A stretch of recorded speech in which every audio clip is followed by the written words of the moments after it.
Hello everyone. So we are going to start in 5 minutes. Just let me check some things like we are live or not. Yeah, we are live. So we are going to start in 5 minutes. Let everyone join. Hmm, okay.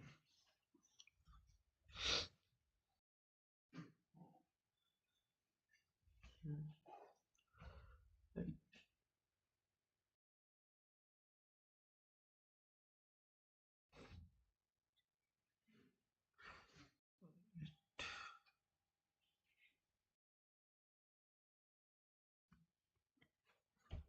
There is there's no one currently. Uh, we can start as soon as some people join. Hmm,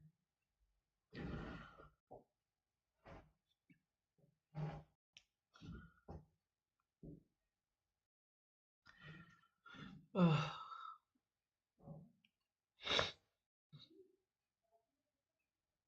hmm.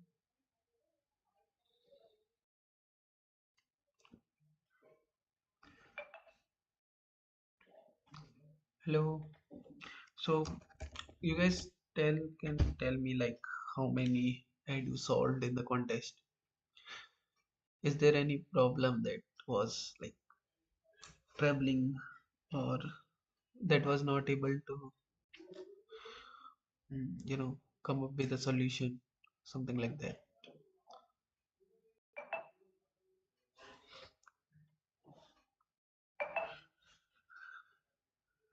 We will start in 3 minutes.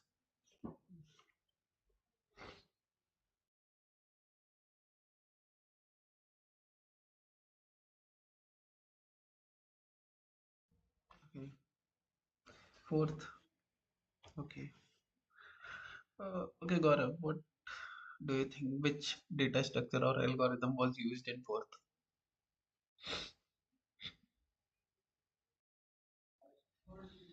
Hmm?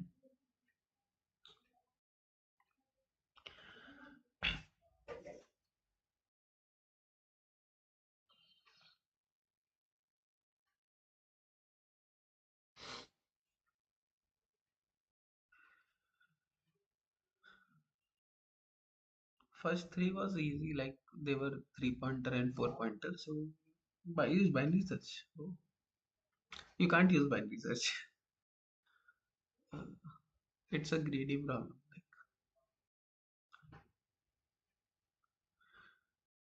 Because for when you want to use binary search on a particular problem, you need to know that the answer is in monotonic state. Like it is, the answer is correct for some part, some prefix, and then it is false for some suffix.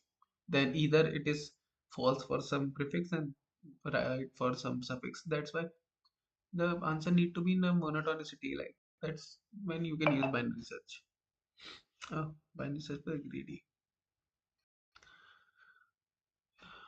Mm. Coming up with a predicate function was binary search. Like, okay, what you have done in that binary search plus greedy, you can write and with that. So, hello everyone, we are going to start the weekly contest 484 solutions discussion, and let's start with the first problem of the contest.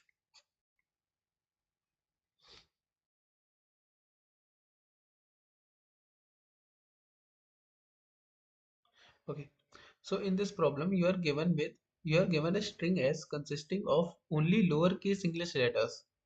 A prefix of s is called a residue if the number of distinct characters in the prefix is equals to the length of prefix modulus 3. Return the count of residue prefixes in s. A prefix of string is a non-empty substring that starts with the beginning of the string and extend to any point within it. Okay. So in the first problem, asking count the number of residues.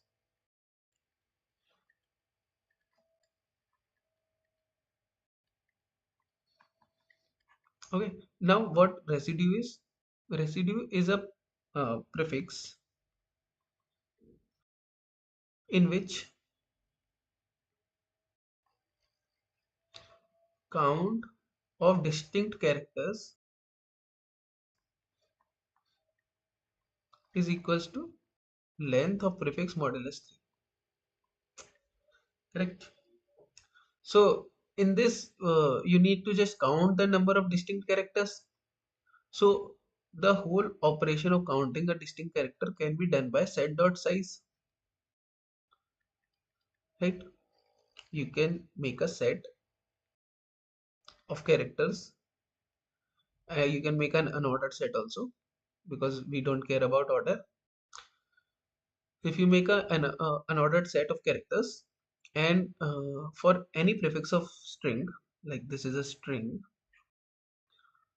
and you take this prefix, for every element you just take that element and push it in the set, so it will count how many distinct characters is inside the set using set.size, and check for each set.size if set.size is equals to length of prefix modulus 3. Now how will you find the length? It is just I plus 1, right? While iterating, you can do I plus 1 to count the length of the string, length of the prefix. So in you can do in one loop, you can run a for loop from 0 to n, and append every character into the set, then check if set.size is equals to I plus 1 modulus 3. Then you can say it is my residue and I will increase my answer. That's it for this problem. Okay, if you look at the code, what I've done, I have made a set of characters and I have made my answer is starting with 0. Now I have iterated over all the string, and uh, first I appended the character inside the set, then check if the set dot size, which means the count of distinct character, is equals to I plus 1 modulus 3, which was asked as the length of prefix modulus 3. If this is true, then I will increment my answer and then return my answer. Okay, so that's it for this problem. If you move to the second one,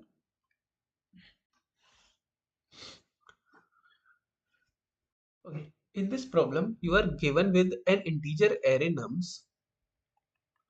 A subarray of nums is called centered if the sum of elements is equal to the at least one of the element in the same subarray. Okay, you need to return the number of centered subarrays of the nums. Right. So keep this in mind. You are asked a subarray of nums which is called centered only if the sum of the elements inside the subarray is equal to at least one of the element in the subarray. So what we can do in this problem, it was second or B. This is B problem. So it was asking we have to count the number of subarrays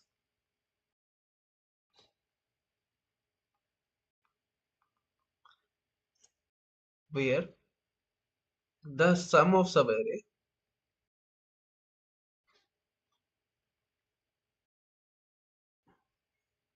uh, the sum of subarray is also the same element of the subarray.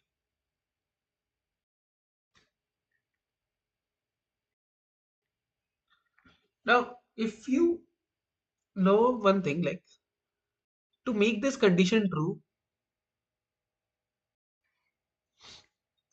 there must be negatives or zeros in the subarray. Correct? Because if there are all positive numbers, it is not possible to have a sum which is also an element, right?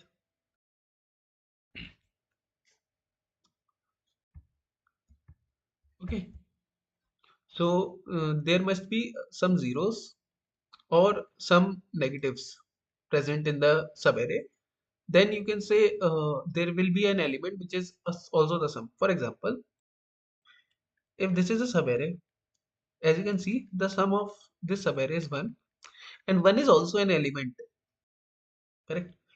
If say this is a subarray, minus 5, I say 7 and 2, or 7, 2, minus 2. So, hmm, let's take an example which sum is like sum is 2, and then my subarray will contain minus 5, minus 7,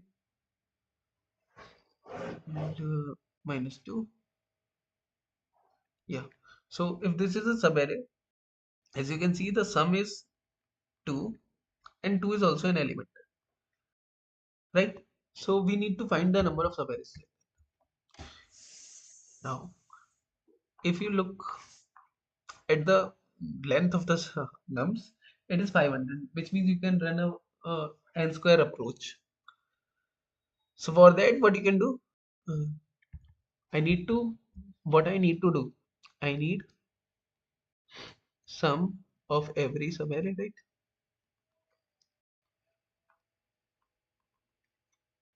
Also, I need to check if sum is present,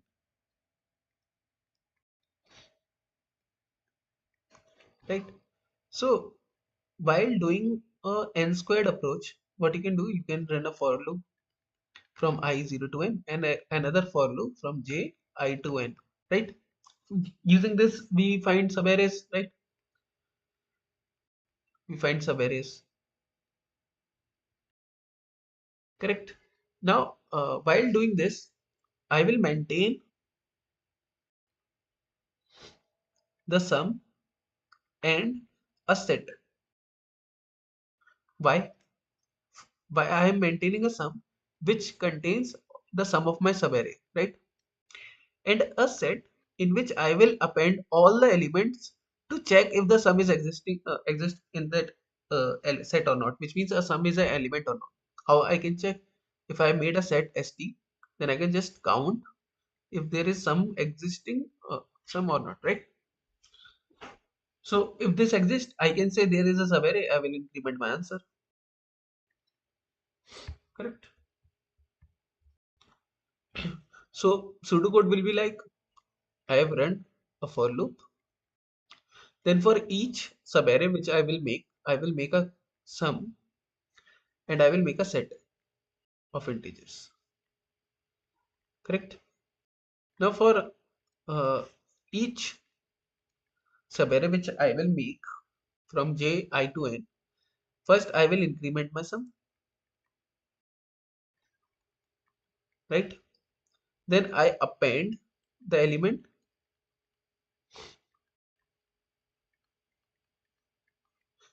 Then I will check if my set contains the sum or not. Sum. Then I can say my this subarray is what was asked. The subarray was centered, right? So the subarray was centered. I can say answer plus plus. Correct. So this was the whole problem. If you look at the code, what I have done, I have taken n as nums dot size, answer is 0. Then I have iterated from 0 to n. I have made a set and I have made a sum for each subarray. Then for each subarray, I have iterated just j from I to n. Then what I have done, I have made sum is plus is equal. I have incremented my sum and I have appended the element in the set. Then I have just checked if set contains my sum, then I will increment my answer and return the answer. That's it for this problem. Is this clear? Any doubt in this? I hope they are easy problems, so there won't be any doubt. Then we can move towards the third problem.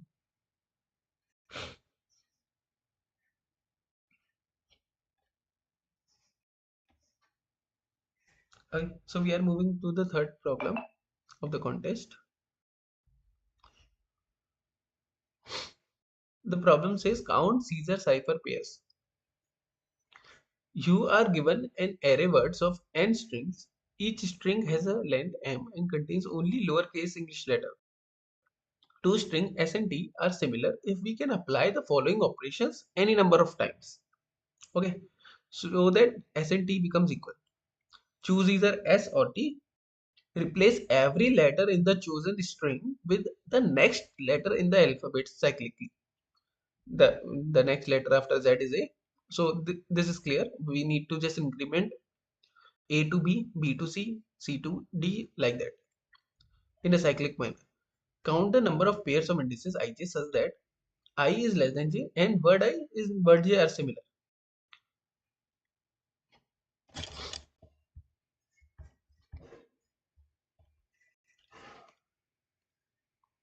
So in this problem, what you are given with, you are given with a string array of string s1, s2, s3 up to sn.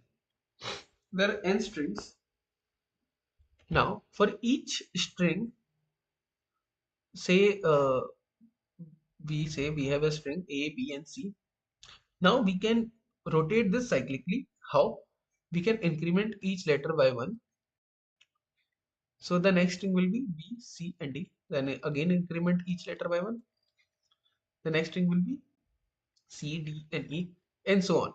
I can do this operation. Correct? Now if I do this operation, I can make abc into mno, right? So I can say abc and mno are equal pair, because abc can be converted into mno by some increment operation. Now the task is to count the number of pairs. How we can do that? It's this thing is easy. What you can do, you can standardize every string. Like say there are some strings. Hmm, I just write dod. Let's take an example. It will be an easy one. This one, ab, aa, za, aa. Okay,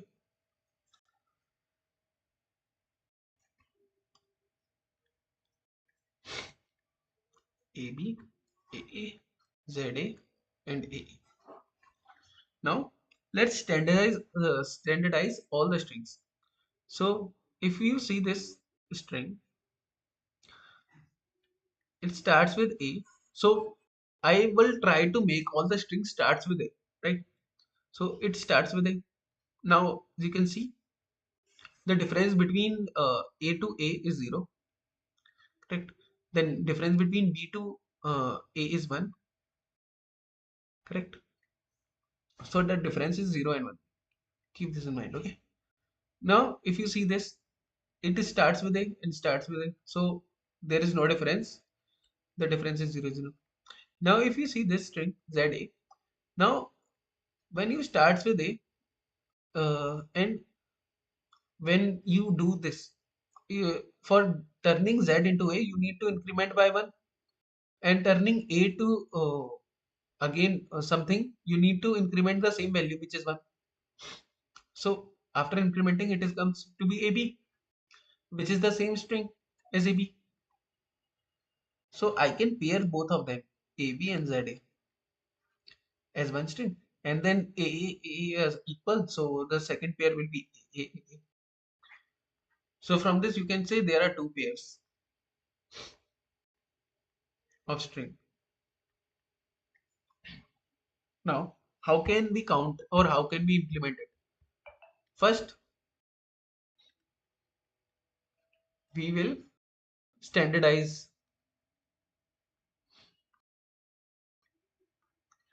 each string, which means if a string is b c d or n string is xyz, they both can be converted into ABC. Correct or not? By following some operation, we can convert both of them into ABC by incrementing B 25 times and also this X 3 times. So it will convert it into ABC. Correct. So we will first standardize all of them, and after standardizing, I will make a map and store all the values. Like ABC comes out to be 3 times, some GE comes out to be, sorry, it will not never be GE. Some say AZ comes out to be 2 times, then some A comes out to be 1 time, like this. I will make a map and store all these values, all the standard pairs. Then you can just either count how you can do count into count minus 1, or you can just, while iterating, you can just add answer plus is equals to frequency of the particular string each time. Or you can do any of the trick to count the answer. Now, if this thing is clear, how we will standardize.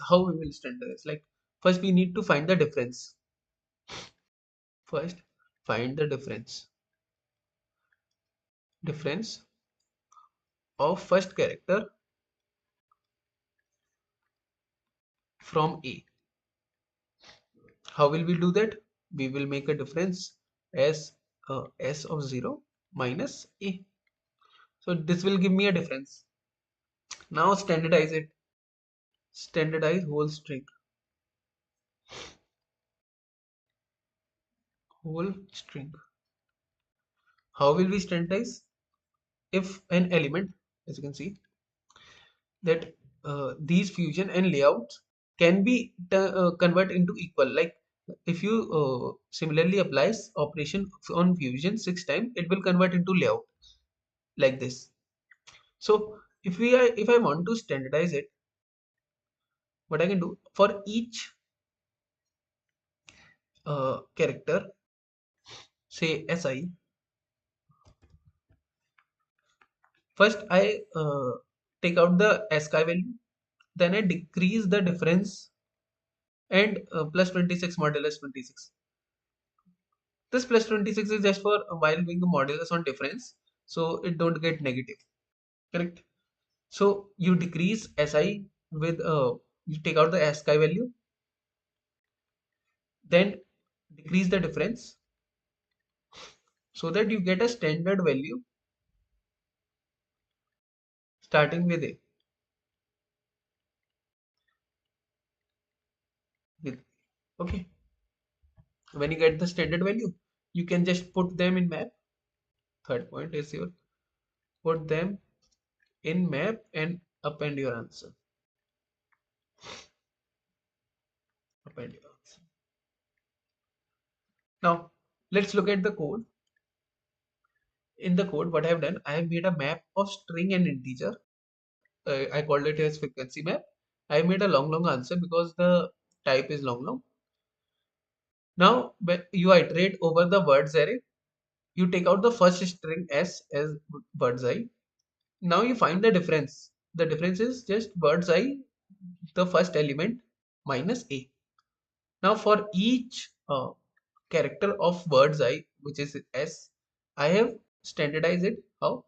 I first find the val, which is ASCII value minus difference plus 26 is for safety modulus, right? Then I saved the same value in the SJ. Then the value which is standardized value, I have made the SJ as that value. As you can see, value plus A.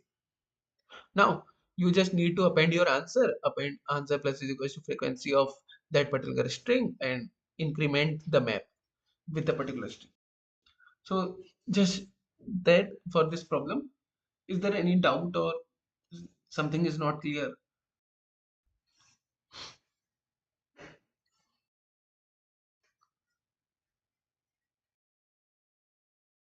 If this is clear, then we can just move to the next problem.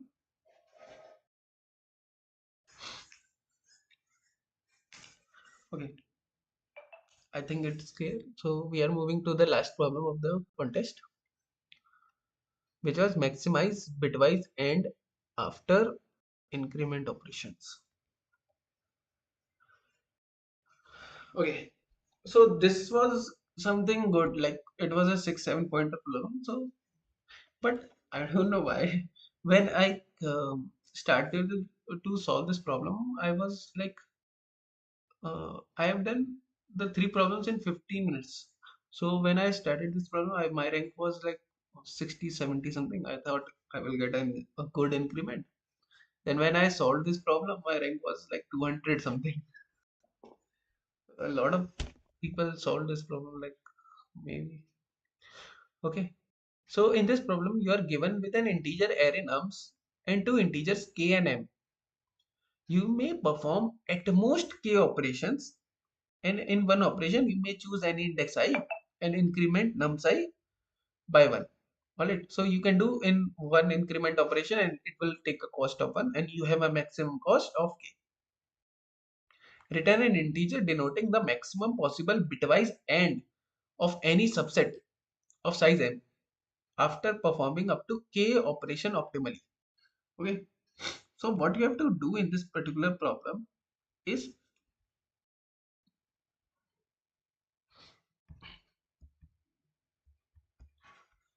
okay, so this was D problem.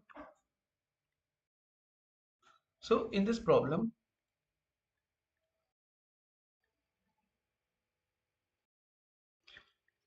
you want to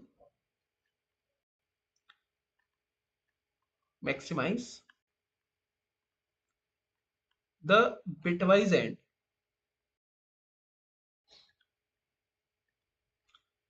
And what operations you have? You can increment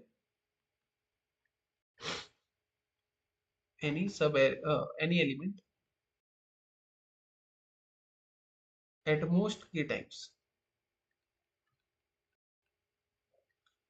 And when you take a bitwise AND, size of that subset, remember it's a subset or subsequence, you can take anything. Subset, size of the subset is m, right? So these two things we have to keep in mind, okay, while doing the operations. Now, if I ask you that what is the reason we can't take larger elements,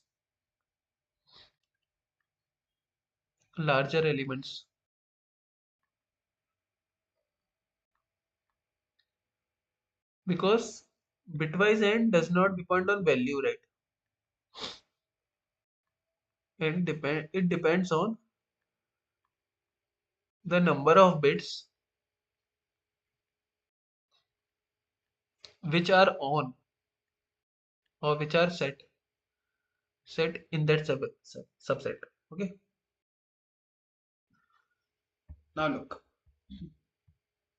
how will we do? First, what my greedy will be, if the numbers are up to 1e9, so there are 30 bits. So this is clear, right? If there are 30 bits, excuse me, sorry. If there are 30 bits, then I can say if I were able to make the 30th bit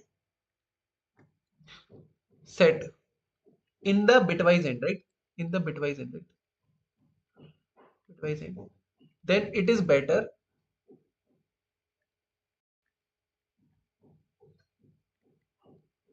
than setting all the bits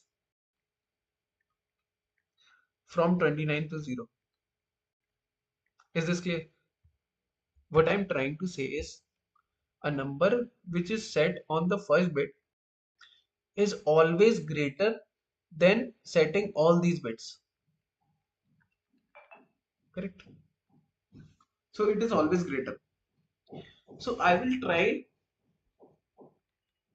I will try to set bits from 30th bit to 0 bit. Okay, so this greedy will always work 0th bit. Because if I able to set, like, if I can set 30, I will I will take it and move to 29, right? Second thing is, if I can't take it, then I skip and move to 29. Okay, now this is my greedy, which I will do. If this greedy is clear, you can just say yes. Like, setting a bit which is on the most significant side is better than setting all the other bits, correct? So if this greed is clear, we can just move.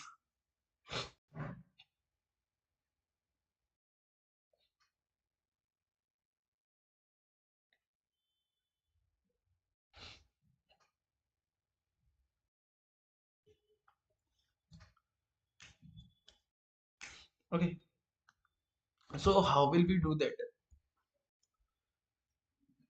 To solve this, what I will do, I will try to make my answer a target answer. Okay, I will try to make a target answer. How? Look, there are 30 bits. So I will run a for loop from 30 to 0. And for each bit, like, first bit is like this number. For I will take a short example. Okay. So for this, there are 1000 this bit. Now, can I make this as my answer? Okay. I will try to do that by making my target as this current value, which is starting with current value 0, and I will take or with this particular thing. What is this? This is just one left shift with b bits, and b is coming from this for loop. Okay, so I will try to make this target possible. If this target is possible, my answer is my answer will update from 0 to this target value, right, which is this. Now in the second run, what I will try to do, I will try to make a new target, which is earlier was this value. There were four zeros, five zeros. Okay, so earlier was this value. Now uh, I will try to make one left shift with b, and this number will now be one with four zeros. So the next t will be one one double four zeros. So if I can make this, say if I was not able to make this, not able to, then I will discard this t. I will discard this answer. Then my t will my target answer will be currently means the same, correct? Now I will try to make this bit on. Okay, so how will I do? I will make one left shift with b, and this will come out to be 1000. And if I will able to make this as true, then I will say my answer will be this target value. Okay, then I will keep continuing and try to make some particular answer which will be in the form of this. Like, at the end, the answer will something look like this, or some, or you can say. So when the loop ends, the target will be my answer. All right. So this is clear. I will try to make answer in this form. All right. Is this clear? So let's move to the approach part. How I will approach the problem and how will I implement it. Okay. So let's see that if target is this a particular value, if target is some value. Okay, this, and I have some integers, uh, integers in the array nums. Now if they have the same bit set, which means if they have this bit or whichever bit was on in the target as set in the same num size, I will directly take that. I will directly, it will directly be taken, right? Directly be taken. So in the set, now I have to make a set of m size. Okay, so for the set of m size, I will directly take some, say nums 2, then I will take nums 3. Now say nums 4 was coming something less than this, so I need to perform some operations on nums 4. So the number of operation for nums 4 to convert into this target value will be the cost,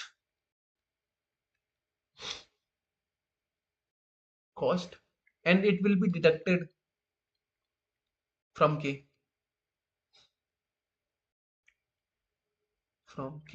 correct?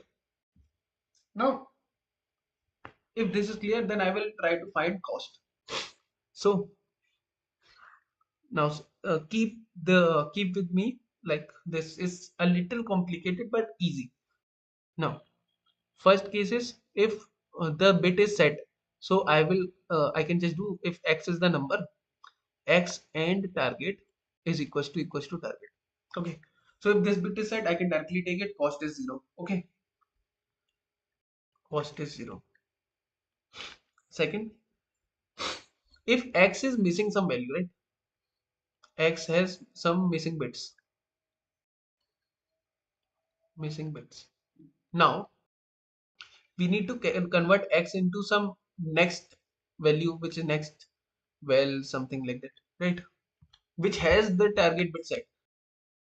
I need to convert x into some value which is next value, and t was equal to t, correct? I need to convert x into some value such that this will get true. And how much it will cost? It will cost some value from the k, right? Now uh, how will I find this next value, correct? So let's take an example. Say your x was something like 1 0 0, and what we can take 1 0 0 0 1 1, right? And say t is 1 0 1 0 1. Okay, now if you look, your this bit is set in x, this bit is okay in t, right? Both of them are okay. Now this bit is contradictory, like as you can see, this bit is set in t but not in x, and so I need to make x into some next value in which this bit is set, correct? I can rewrite it here. Okay, so to convert x into some next value, I just need to make this bit set. I don't care about the last bits, or I don't care about the starting bits, right? So currently the next value will be, it will contain, keep this, the starting two bits which are same, correct? So 1 and 0. Then this bit is set because it was 1, so this bit is set, so I can take one bit is set, and the rest of the target value, right? 0 1. So the next value will be in this form. Now how will you write this in this form? This is the case, this is the catch which you need to note. Look, to write this next value, I can say it is x with bits up to some bits, right? Let's say this bit was p. Okay, so x with bits 0 to p, or with t with bits P to end, right? Right. So I have to do this, right, to find the next value. Now to this, to do this, how will you write this in code? Any idea? To write this in code, what you can do, you can make some mask first. The mask will be look like, if you find the p bit first, then mask will be just this, p plus 1 minus 1. So it is just something in this form. Okay, 1 1 1 1 1. Now when you do x and with mask, right, x and with not mask, you will get these bits, starting bits. Okay, let's take an example, the same example. Let's take the same example. Okay, so x was 1 0 0 1 1, t was 1 0 1 0 1. Okay, so p was this bit, right? So if I make the mask will be 1 left shift by p plus 1 minus 1. So mask will be equals to 1 1 1, right? 0 0 1 1 1. So this will be my mask. Now if I do not mask, it will be 1 1 0 0 0. Correct? Now if you do x and with mask, not mask, sorry. So it will give me these two bits on. So when you do x and with this, it will give me 1 0 0 0 0. So I get this, these two bits as on. Now so this is my first part. For the second part, what I can do, I will directly need last three bits from t. So I can do t and mask. Now this will give me t was 1 0 1 0 1. So these three bits will be on. So 0 0 1 0 1. Now I got both of the set, like half starting p from x and last p from t. Now just do the or. So x and not mask, or with t and mask, will give me a value 1 0 1 0 1, which is my new value, next value. So next value. Okay. So from this you can find the next value and check how many operations you are taking by just subtracting it. Correct. And check if the operation does not exclude the limit, which is was k, then we can say that my I can make the bit set with some possibilities, and we have to check for all the numbers. So the time complexity will be something like 30 into n into log n, like that, or 30 into n into 30, you can say 30 into n into 30. So n was 5 into 10 is to power 4, and when you multiply 30, sorry, 30 into 30 into 10 is to power 4, so this comes up to be 6, and 5 3 3 is a 9, and into 45, 45 into 10 is to power 6, which will pass easily. Okay, so that was the logic for this code. uh, if you look at the code, it was not very complicated if you understand this part. Look what I've done. I have made my n as nums dot size, then my answer is 0. Then I've iterated from 30 bit to 0 bit, because my greedy says that if I make the 30 bit set, the 0th bit, the rest of the bits being set won't affect. It will always be the maximum. Correct. Now I will try to make the answer in the same way. I have made an answer with one bit set, with the 30th bit set. Then I will check if I can make the target or not. If I can't make the target, I will skip that bit. Okay. I made a cost vector to find the smallest m cost. Correct. So that it don't exclude my uh, p or k. It don't exclude my k. Okay. Now I've iterated over the whole array. Now while iterating over the whole array, you just take the element and with t, if it is equals to t, your cost is 0 currently, and you can continue. Now you find the pth bit. How will you find the pth bit? You just iterate it from 30 to 0, and if that particular bit is on, and it is not if it is on in t and not on in the x, then you can say the p bit is my ith element, or ith bit is my the pth bit, and you can break out.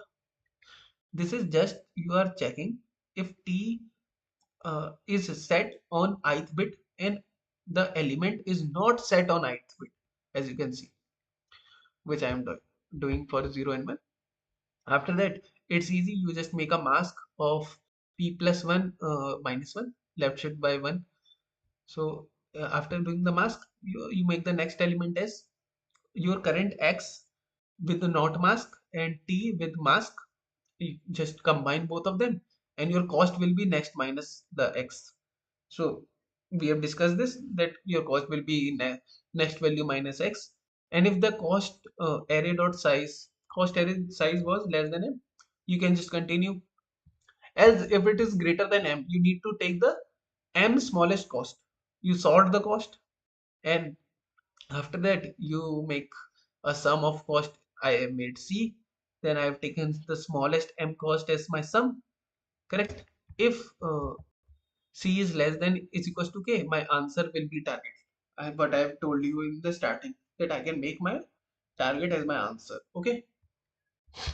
So then after that you can just return cost. So return answer. So that's it for this problem. Is there any doubt or anything which is not clear? I can just reframe it for you. Any doubt? Anything which is not clear?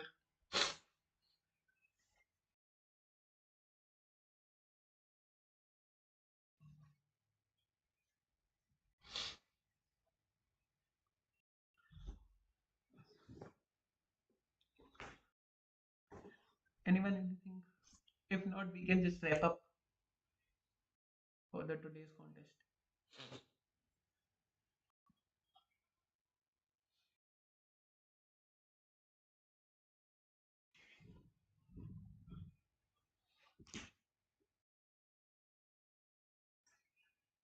Okay, so no one is answering. I'll wait for 2-3 minutes, then I will wrap up. Okay.